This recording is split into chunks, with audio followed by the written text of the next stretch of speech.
Hello students, तो आज तक आप लोगों ने सैकड़ों की संख्या में वीडियोस देख ली होंगी अपने मार्क्स इंक्रीज करने के लिए, अपनी पढ़ाई करने के लिए हजारों की संख्या में वीडियो देख ली होंगी। मैं आप लोगों से प्रॉमिस कर रहा हूं कि आरआरबी जेईई एग्जाम के देखने के बाद मैं आज आप लोगों को जो लास्ट सजेशन दे रहा हूं ना, जिस दिन आप अपना एग्जाम देके निकलोगे और आके इस वीडियो को देख लेना, आप लोग मुझे याद ना करो तब कहिएगा। मैं गारंटी के साथ आप लोगों से कह रहा हूं कि इस वीडियो को मिस मत करना, बहुत बड़ा नुकसान होगा। गाइस, टू द पॉइंट हम लोग बात करते हैं। आज का जो पहले दिन का आरआरबी जेईई का एग्जाम था, इस एग्जाम को देखने के बाद सिर्फ और सिर्फ एक ही बात समझ आती है कि जो आपने पढ़ाई कर ली वो एक तरफ और पेपर को अटेम्प्ट किस तरीके से करना है वो दूसरी तरफ। कहने का मतलब यह है कि आपकी पढ़ाई से ज्यादा इंपॉर्टेंस तो इस बात की हो गई है कि आप लोगों को पेपर अटेम्प्ट करना आता है या नहीं आता है। जो चीजें हम लोग आपको बहुत पहले से समझाते आ रहे हैं कि पढ़ाई एक अपना बहुत इंपॉर्टेंट रोल प्ले करती है, लेकिन उससे कहीं ज्यादा इंपॉर्टेंट रोल प्ले करता है कि जो आपने पढ़ा है उसको आप यूटिलाइज कर पा रहे हैं या नहीं कर पा रहे। आज का जो जेईई का एग्जाम हुआ है, इस एग्जाम में मैक्सिमम लड़कों के साथ यही प्रॉब्लम थी। क्वेश्चन सारे के सारे ऐसे थे कि हर कोई बच्चा बना ले। 100 में से 80 क्वेश्चंस हर बच्चा बना पाए, इस टाइप के क्वेश्चंस थे। लेकिन ये एबिलिटी कि कौन सा क्वेश्चन छोड़ना है, किस क्वेश्चन को अटेम्प्ट करना है, कैसे पूरे क्वेश्चंस देखने हैं, ये एबिलिटी जिस स्टूडेंट के अंदर है वो 100% इस एग्जाम को क्लियर कर रहा है। ये बात मैं आप लोगों से बोल रहा हूं क्योंकि मोस्ट इंपोर्टेंट जो चीज है वो यही है। पेपर में क्वेश्चंस इतने आसान, एक ही टॉपिक से, मतलब एक ही फॉर्मूला से चार क्वेश्चंस डाल दे रहे हैं सेम पैटर्न पे। साहब a+b+c के होल स्क्वायर से 4 क्वेश्चन डाल दे रहे हैं। एक ही टॉपिक से पूरी बायो छोड़ दी और एक ही टॉपिक से बायो का ये वाला टॉपिक उठा लिया और इसी टॉपिक से सारे के सारे, मतलब इसी चैप्टर से, इस टाइप से इन्होंने किया है कि एक ही टॉपिक उठा रहे हैं और उसी टॉपिक से धड़ाधड़ क्वेश्चंस पूछे जा रहे हैं। एएलपी में सिर्फ और सिर्फ करंट अफेयर्स पूछी थी, लेकिन यहां पे जो मैंने आप लोगों को करंट अफेयर्स में मोस्ट इंपोर्टेंट टॉपिक बताए थे, जैसे कि जैन धर्म, बौद्ध धर्म, और मैंने आप लोगों को कॉन्स्टिट्यूशन से जो संविधान के नोट्स दिए हैं वहां से भर भर के क्वेश्चंस, आर्टिकल से रिलेटेड क्वेश्चंस पूछ रहा है कि कौन सा आर्टिकल क्या है। इस टाइप के क्वेश्चंस जो है वो आप लोगों से भर भर के पूछे जाने लग गए। तो अब आप लोग क्या कर सकते हैं, तो देखिए, इन शॉर्ट, वैसे तो आप लोग कहते हो कि लंबी वीडियो बना दोगे, तो मैं लंबी बना ही नहीं रहा हूं, जब आप कहोगे तो बनाऊंगा इन डेप्थ। अभी मैं बस सिर्फ इतना कह रहा हूं, अगर आप हमारे स्टूडेंट हैं या आप ये वीडियो देख रहे हैं, मैं आप लोगों से हाथ जोड़ के निवेदन कर रहा हूं कि कुछ भी हो जाए, क्वेश्चंस आपको स्टार्टिंग में सारे के सारे ऐसे मिलेंगे कि आप बना पा रहे हैं। रीजनिंग के क्वेश्चंस भी, मैथ्स के क्वेश्चंस भी, मतलब वो क्वेश्चंस हर किसी से बनने लायक हैं, लेकिन वो टाइम टेकिंग है, वो टाइम ले रहे हैं। आप लोगों को पता ही नहीं चलेगा कि कब आपका 1.5 घंटा गुजर गया और आप अभी 80 क्वेश्चन पे ही पहुंचे हो या 70 क्वेश्चन तक ही अटेम्प्ट कर पाए हो। अगर आपने पूरा पेपर लास्ट तक नहीं देखा, मैं आप लोगों से कह रहा हूं, आप अपनी सिलेक्शन वाली दौड़ से दूर हो चुके हो। इस बात को समझ लीजिएगा। पहला एम इस एग्जाम को अगर क्लियर करना है, टेक्नीशियन का एग्जाम है या जेईई का एग्जाम है, अगर आप आगे जेईई भी देने जा रहे हो, तो मैं आप लोगों से कह रहा हूं कि आप अपना पूरा का पूरा पेपर जरूर से जरूर देख लेना, क्योंकि सारे के सारे क्वेश्चंस बनने लायक हैं और हर बच्चा उन क्वेश्चंस को बनाने की कोशिश कर रहा है और वहीं पर अटका रह जा रहा है। क्योंकि रीजनिंग में इस टाइप के क्वेश्चंस हैं कि सब कुछ वो खुद ही बता रहा है कि ऐसा कर लो, ऐसा कर लो, और भैया ये आंसर खुद ही बता रहा है कि ये वाले चिन्ह हटा देते हैं और ये वाले रख देते हैं पूरा एक। तो बताओ तीसरे नंबर पे क्या होगा। मतलब फॉर्मूला बेस्ड चीजें हैं ही नहीं, सारी की सारी। ये कह रहा हूं मैं, रीजनिंग में 70% क्वेश्चंस डायरेक्टली वो खुद से बता रहा है। कोडिंग डिकोडिंग का टाइप देके, नंबर सीरीज देके वो खुद से बता रहा है कि अगर x का रिलेशन y के साथ ऐसा है कि x जो है व्युत्क्रमानुपाती है इसके या अनुक्रमानुपाती है इसके, तो x की वैल्यू अगर ये है तो y की वैल्यू ये है, तो बताओ कि अगर x की वैल्यू ये होगी तो फिर y की वैल्यू क्या होगी। इस टाइप के क्वेश्चंस आप लोगों को दिए जा रहे हैं। तो मेरी तरफ से आप लोगों को जो टिप्स हैं वो ये है कि सबसे पहली काम, आप टेंशन बिल्कुल फ्री हो जाइए, क्योंकि यहां पे जो आप लोगों ने इतनी दुनिया भर की फालतू की चीजें पढ़ रखी है ना, उससे ज्यादा तो आप लोगों का पेपर अटेंड करने का तरीका और पेपर में जो इंस्ट्रक्शंस दिए हैं उसको अगर आप सही से पढ़ ले रहे हैं तो मैक्सिमम क्वेश्चंस आपके सही हो जाएंगे। तो सबसे पहले पूरा का पूरा पेपर देखना है, दूसरे नंबर पे कोई भी डिफिकल्ट क्वेश्चन या फिर जैसे कि सीटिंग अरेंजमेंट के क्वेश्चन आ रहे हैं, पजल के क्वेश्चन आ रहे हैं, पहली बार में ऐसा कोई भी क्वेश्चन नहीं करना है, भले ही आपको आता हो। अगर आपको आता भी है ना, तब भी आपको सीटिंग अरेंजमेंट का पहली बार में क्वेश्चन नहीं करना है। अगर ब्लड रिलेशन का बड़ा क्वेश्चन है तो पहली बार में नहीं करना है। आपका पहला एम लास्ट तक देखना है। आप कह रहे होगे इस बात को कितनी बार कहेगा? मैं 10 बार कह रहा हूं। जिस दिन पेपर देके लेकर निकलेगा ना बेटा, उस दिन कहेगा कि हां भैया सही कह रहे थे, पूरा पेपर ये अटेम्प्ट नहीं हो पाया।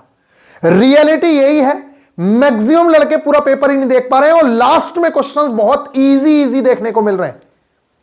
अब मैं बात करता हूं कि क्वेश्चंस का लेवल क्या है, किस तरीके की चीजें हो सकती हैं। तो सबसे पहली बात है, पेपर बहुत आसान फिर भी नहीं हो पाया। स्टडी तो हो गई बहुत ज्यादा, उसे कैसे यूज करना है इसके बारे में मैं बात कर रहा हूं। तो यूज कैसे करना है? अब एक बात बताइए, आप बहुत अच्छे टॉपर हैं, आप 70 क्वेश्चन तक आपने अटेम्प्ट करे, बिल्कुल एक एक क्वेश्चन सही करा, 70 क्वेश्चन।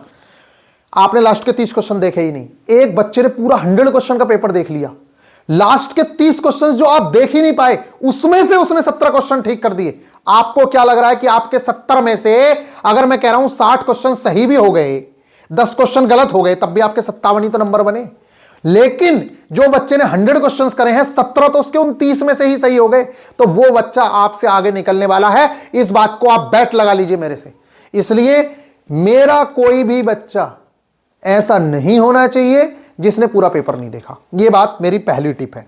हार्ड क्वेश्चन से आपको लड़ना नहीं है, यह बात समझ लीजिए। आंसर नहीं आ रहा है, मार्क फॉर रिव्यू करिए, आगे बढ़िए, आगे बढ़िए। पहला एम लास्ट तक पेपर देखने का है। यह बात मैंने 10 बार बोल दी है। अब आगे बढ़ते हैं। इसके बाद मैथ्स जो है, उसमें जेई में तो इस टाइप की चीजें देखने को मिली है कि एक ही टॉपिक उठा रहा है, उससे 4-4 क्वेश्चन उठा के रख दे रहा है। जैसे कि प्रॉफिट एंड लॉस से क्वेश्चन उठा लिए, सीआईएसआई से क्वेश्चन उठा लिए। सबसे ज्यादा क्वेश्चंस जो देखने को मिले वो सीआईएसआई और इसी से, मतलब सीआईएसआई मतलब compound interest, simple interest, profit loss, इनसे मैक्सिमम क्वेश्चंस। इसी तरीके से अलजेब्रा में बिल्कुल सिंपल क्वेश्चंस की भैया जोड़ दे रखा, घटा दे रखा, इनको सोल्व कर दो, जोड़ की जगह गुणा कर दिया जाए, गुणा की जगह भाग कर दिया जाए। इस टाइप के क्वेश्चंस देखने को मिले हैं जो बच्चे बता रहे हैं। तो मैं आप लोगों को यह बोल रहा हूं कि पेपर अगर इजी है तो कट ऑफ भी ज्यादा जाएगी। आप लोगों को लगेगा कि भैया कट ऑफ नहीं जाएगी क्योंकि आप लोग सही से पेपर को अटेम्प्ट नहीं कर पा रहे हो। आपको लग रहा है कि देखिए, अगर किसी बच्चे के पास पहले से टिप्स एंड ट्रिक्स हैं कि किस तरीके से पेपर को सॉल्व करना है, ये जो चीजें मैं बता रहा हूं ये मैं ऑलरेडी पहले से बता चुका हूं, तो वो बच्चा अच्छा पेपर अटेम्प्ट करके आएगा और आप लोग 70 तक ही रह जाओगे, 80 तक ही रह जाओगे। समझ रहे हो? तो क्वेश्चंस का जो लेवल है वो इजी है। क्वेश्चंस जो पूछे गए हैं जीके के अंदर भी, तो आप लोगों के यहां तो जीके भी आनी है। तो मैं आप लोगों से यही रिक्वेस्ट करूंगा कि अगर आप हमारे ओल्ड स्टूडेंट हैं और आपने हमसे स्टैटिक जीके पढ़ी ही होगी, क्योंकि सिलेबस में मैंने आप लोगों को जैन धर्म, बौद्ध धर्म और संविधान ही पढ़ाया है, फालतू कुछ नहीं पढ़ाया है। तो अगर आपके पास टाइम है तो आप एक बार सरसरी निगाह मार सकते हैं। 10 मिनट में जैन धर्म और बौद्ध धर्म देख सकते हो आप लोग। ठीक है, ये मोस्ट इंपोर्टेंट टॉपिक है और मैंने तो आपको गांधी युग भी पढ़ाया है। तो कुछ इंपोर्टेंट इवेंट अगर देखने का मन हो तो देख सकते हो। अदरवाइज मैथ्स के अंदर अगर मैं बात करूं तो जो आप लोगों को मैंने एग्जांपल्स दे रखे हैं, आज का 95% पेपर सिर्फ और सिर्फ उन एग्जांपल से है। 95% क्वेश्चंस। अरे एक ही कॉन्सेप्ट पे क्वेश्चन दे रहा है। कोई भी क्वेश्चन मान लो कि 3 दोस्तों की राशि 16,000 रुपए है या 16,500 रुपए है और उनका अनुपात जो है 3:5:7 है। बताओ सबसे कम राशि किसकी होगी? इस टाइप का क्वेश्चन दे दिया। अब इसी पे बेस 2-3 क्वेश्चंस डाल दिए, हर बार सेम टू सेम। और ये भी नहीं कि अगली बार ये पूछ ले कि बीच की राशि किसे मिलेगी या ज्यादा, उसमें भी कम ही राशि पूछ रहा है। इस टाइप की चीजें देखने को मिली है। तो जेई के एग्जाम में तो एक तरीके से अल काटी है, इस टाइप की चीजें देखने को मिली है। यहां तक कि यह भी देखने को मिला कि इंस्ट्रक्शंस भी बता रहा था बच्चा कि भैया एएलपी के ही इंस्ट्रक्शन उठा के डाल दिए। पहली बार में जो इंस्ट्रक्शन आए उसमें 75 क्वेश्चन बता रहा था कि 75 क्वेश्चन होंगे, 100 क्वेश्चन का एग्जाम है। जब सेकंड टाइम में इंस्ट्रक्शंस आए फाइनल वाले, तब वहां पे 100 क्वेश्चन आए। तो इस टाइप की चीजें देखने को मिली है। एक ही फॉर्मूला पे 4 क्वेश्चन डालने की क्या आवश्यकता थी? एक ही टॉपिक से बायो में पूरी बायो छोड़ दी, 4-5 क्वेश्चन डाल दिए। अगर आपको विश्वास ना हो ना, जब ये आंसर की आ जाएंगी ना, आज का जो पेपर हुआ है 16 तारीख का, फर्स्ट सेकंड थर्ड सेकंड, आप देख लेना। जब इसकी आंसर की आएगी तो आपको पता चल जाएगा कि जो भैया बोल रहे थे वो सच्चाई थी या नहीं थी। ये सारी की सारी चीजों का आप लोगों का ध्यान देना है, बार बार बोल रहा हूं मैं। तो अभी के लिए मेरा आप लोगों से यही कहना है कि जो मैंने आप लोगों को कंटेंट प्रोवाइड करवा दिया है, उस कंटेंट के भरोसे आप पूरी तरीके से एग्जाम देने जा सकते हैं। आप लोग घबराने की आवश्यकता नहीं है। और ये जो आप लोगों को सिलेबस हम लोगों ने कंप्लीट कराया था, यहां पे सिलेबस है कि नहीं है, ये जो चीजें मैंने आप लोगों से बताई हैं कि मिनिमम 2 राउंड लगाना ही है बेटा, ये 100% काम आने वाली बात है। टाइम मैनेजमेंट का ख्याल रखना है, यही आप लोगों के लिए सबसे ज्यादा इंपॉर्टेंट है।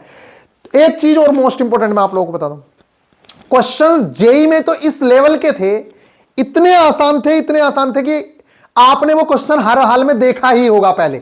यानी कि अगर आप तुक्का भी मारोगे तब भी आपके सही होने के चांसेस हैं, क्योंकि वो क्वेश्चन डायरेक्ट डिट्टो उठा के दे दिया गया है जो आपको एग्जांपल्स दिए गए थे। जो मैंने मैथ्स के एग्जांपल्स दिए हैं ना, वो इतने इंपॉर्टेंट हैं, डायरेक्टली वहां से क्वेश्चंस आ रहे हैं, ये बात समझ लीजिएगा आप लोग, ठीक है। और एनसीईआरटी से ही सारे क्वेश्चंस देखने को मिले हैं। अगर उसने केमिस्ट्री में एक चैप्टर उठाया कि केमिकल इक्वेशन, तो केमिकल इक्वेशन से 4-5 क्वेश्चन ठोक दिए। इस टाइप से चीजें देखने को मिली है। मतलब पूरी केमिस्ट्री के अंदर से 3 चैप्टर उठा रहा है, 4 चैप्टर उठा रहा है, उन्हीं से सारा पेपर एक शिफ्ट में डाल दे रहा है। इसी तरीके से बायो में 2 चैप्टर उठाया, दोनों से डाल दिया। मैक्सिमम क्वेश्चंस वहीं से, एक फूल से, जो ये मैंने अभी आप लोगों को टॉपिक दिखाया था जिसमें ये स्टिग्मा विस्टिग्मा आते हैं, ये इसी फूल से बंदे ने 4 क्वेश्चंस उठा के डाल दिए। बताओ, इसी एक ही फूल से। और इससे अगला जो रिप्रोडक्शन सिस्टम है, अगले 2 क्वेश्चन उससे डाल दिए। जहां से टोटल 10 क्वेश्चन डालने हैं, वो एक ही चैप्टर के 1-2 पेज से ही डाल दिए। तो इस टाइप की चीजें देखने को मिली है। तो मेरा आप लोगों से अभी के लिए यही कहना है कि जो एनसीईआरटी है अपनी, उसी पे स्ट्रिक्ट रहिए, फालतू कुछ पढ़ने की आवश्यकता नहीं है।